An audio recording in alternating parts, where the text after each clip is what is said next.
saying he lacks consistency, but that is just discipline, a disrespect for your manager and your teammates, what he's done today. OK, we'll get into United a lot more, of course, in the next 60, 70 minutes or so.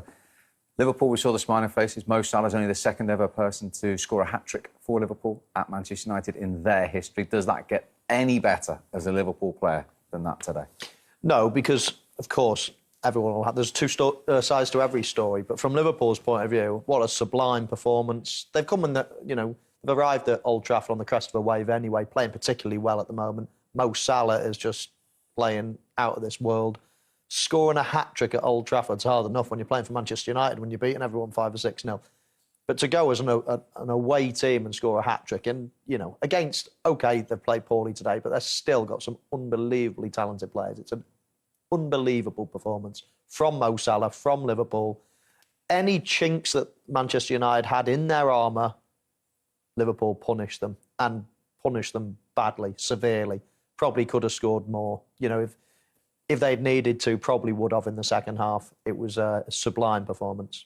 I just wonder, Paul, where you start if you're only going to Solskjaer to try and dissect and learn and come back from that. I don't know, Steve. It's going to be very difficult for him. Can he come back from that? Yeah, I think he can. There has been some bad results in his reign. You think, going back to last year, the 6-1, I think it was against Spurs. He came under a lot of pressure. I don't think there was any crowd at that game, so that probably helped a bit. But this is slightly different, Liverpool. It's going to be very difficult to come back from it. But I think there's a chance he might do. I really don't know. It's probably a bit too hasty to start talking about stuff like that when it's been such a sad day, but you do have to question tactics. Today, of all days, keep going back to it. Playing them two in midfield virtually on their own against a Liverpool team, at times in the middle of the pitch. They've not just got Keita, Henderson, Milner, who went off injured, Curtis Jones comes on. They've then got players dropping into midfield. You've got Salah. It's almost 2 against 5 players at time. It's impossible for any midfield. And we can sit here and say that Fred and McTominay aren't good enough for Man United in centre midfield to win a league. But when you're left exposed as they are, it's impossible for anyone. This was always going to happen. Playing a game like that against a top-class team, this was always going to happen. And do you know what? I think players have to take a bit of criticism as well. We keep bigging them up, saying how special a group we think he's produced. A lot of these players have won nothing. Cristiano's come, he's won. Cavani, he's won. Varane, Pogba, they've won things. The rest of them, they've still got to prove that they can win trophies. It's all right saying we think they can. They play as if they think they can. But for 4 years now, they've not been good enough to win a trophy. So we can't just lay it all on Ollie, although I do think... But in terms of the players today, what you're saying is that he was the one who put that plan together, where they were on the pitch. I think the tactically today was bad. But I thought the other night was bad as well. They got away with it the night because you're not playing against a top-class team. You are playing against one of the best teams there's been. One of the best teams there's around, along with Manchester City in Europe, if not the world. And you are going to get exposed coming up against quality players and a quality manager. And did we see the gulf currently between those two sets of players at the moment? Yeah, I think we saw a gulf in... Listen, the standard of play, when you're on top of your game, you're confident, everything's going well, you look like you're a better team anyway. But player for player, there's not a huge difference. But...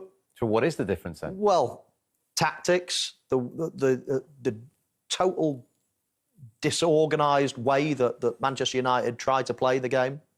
There is no... I mean, we'll go on to look at the goals in a bit. There is so many things and so many ways you can stop the goals. It's like I got taught it as about a 13, 14-year-old. When you're out of possession, you get left to play alone when you're younger. You have a bit of fun, score a load of goals.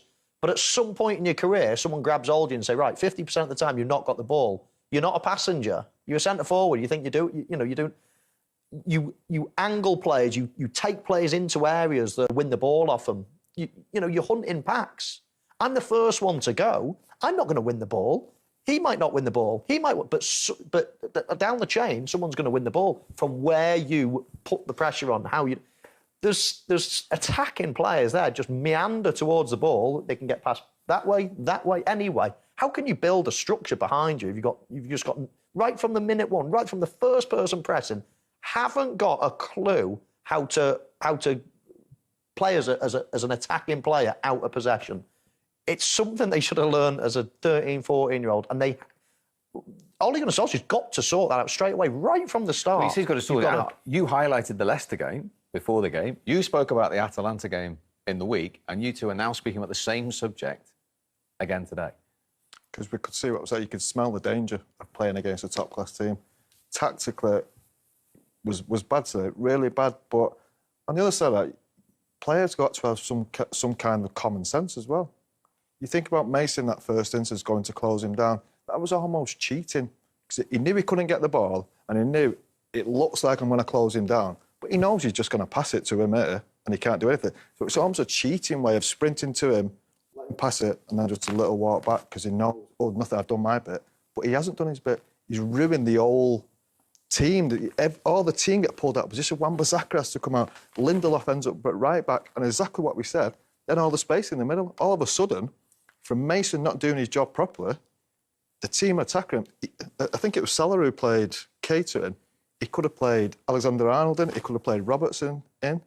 It was ridiculous the way it happened. Sometimes players have got to use the common sense, but ultimately the manager will get the blame for the tactics that were set out. It was exactly the same Wednesday night. OK, let's talk to your former teammate, Owen Hargreaves, who's been with us at Old Trafford all day. You had a seat pitch side. Could you believe at times what you were seeing, Owen?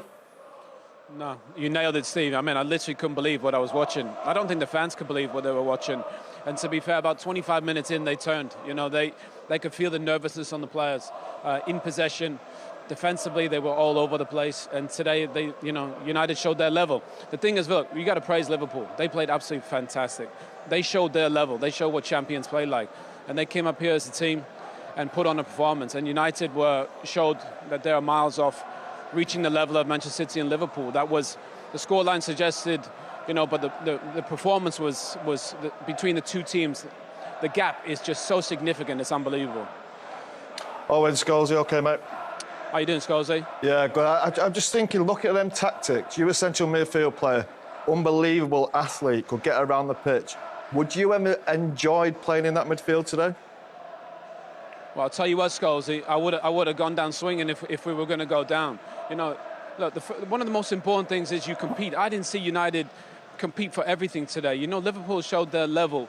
Scholes, you have a feel when you're losing and when the ship's going down, but you got to fight against it. You take pride in these moments as a player to be on this game to show your level. And the thing is, Liverpool did that. United, you've got even more questions than you boys probably had, Mo, against the Leicester game. You did the game midweek. There's so many more. Even this game brought up even more questions because you can't play two holding midfield players. You're going to concede 5. The balance of the team was way off. Then you get Pogba on to try and save it. But there's so many issues. On the right-hand side, Wan-Bissaka, I was watching him. He almost closes off the pitch because he doesn't really want the ball in attacking areas. Do you know what I mean? So, and if you're going to concede all the goals that they did, Harry Maguire had a bad day at the office, really bad day at the office. The midfield balance was off. They didn't look like they're ever going to score. Scholes, there was so many things wrong with it. It was unbelievable. Oh, inside. When we were playing, I think as central midfield players especially, you're the ones trying to control the game. So on a day like today, especially when you're playing against good players, sometimes you're 5 against 2 in that midfield because Mason and Marcus aren't prepared to come back. Are any of them coaching and saying to Mason, look, come here, get next to me for 5 minutes. Marcus, you've got to come back next to me for 5 minutes, just to try and get a foothold in the game?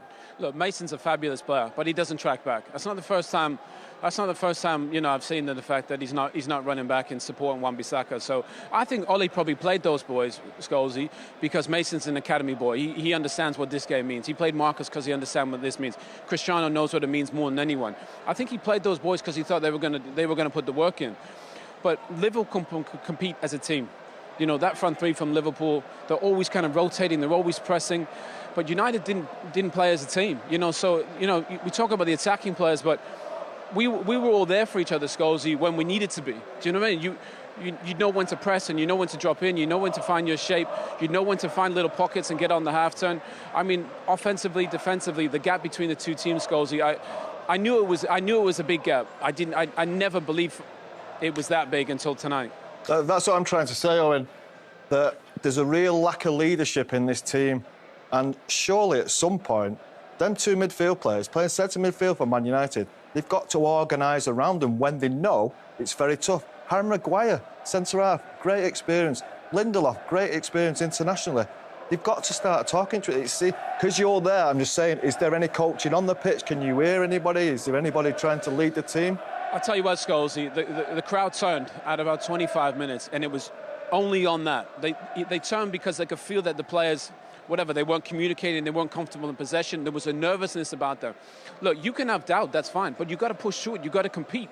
You've got to compete for every ball, you've got to get on the ball. Paul Pogba, whether you like him or not, he shows for the ball every time they need it. Every time somebody needs to pass the ball to, he's there. You know, there were a lot of people there that didn't want the ball today, you know, and the crowd, they felt it. And I haven't heard the Old Trafford crowd like that in a very long time. That really, really turned them, and that upset them, because at halftime they booed like crazy. But it was only because of the players' actions in terms of not getting after people, and also in possession. They didn't look comfortable. Playing out from the back, from David De Gea into Lindelof into Wan-Bissaka, I mean, the patterns were, well, they weren't there. And if you watch Liverpool pass the ball, you know, it goes forward, it goes back, a little set, and they work their way gradually up the pitch. I think for United, we didn't see those patterns today. It unsettled the players, it ended up unsettling the fans, and then the atmosphere just changed. Owen, where do you sit on this Manchester United squad in terms of the players? Are these players on a level with the likes of Liverpool, Man City and Chelsea, but just not getting the right coaching, not got the confidence? Or have we got it wrong? Are they just not good enough to be competing with those top three teams at the minute? No, I think they showed today that they're not good enough to compete with these teams. Talent-wise, I think there's, you know, you could argue there's pieces of puzzle you could put there, and they should. But today they got showed up their level. Look, Liverpool came here and played like a champion. That's how you play. Consistent all across the pitch. Dominated every phase of the game, offensively, compact. They pressed the ball, patterns of play, everything. Everything was there. Liverpool showed their level today, what they are, which is a champion. And United showed today that they're a long way off reaching that level. City are consistent. Liverpool are consistent. Chelsea, in the short space of time, are consistent. Manchester United today, sadly, showed that they are not ready to compete to be a Premier League champion. And that, I think, in the manner in which it happened, will surprise everyone.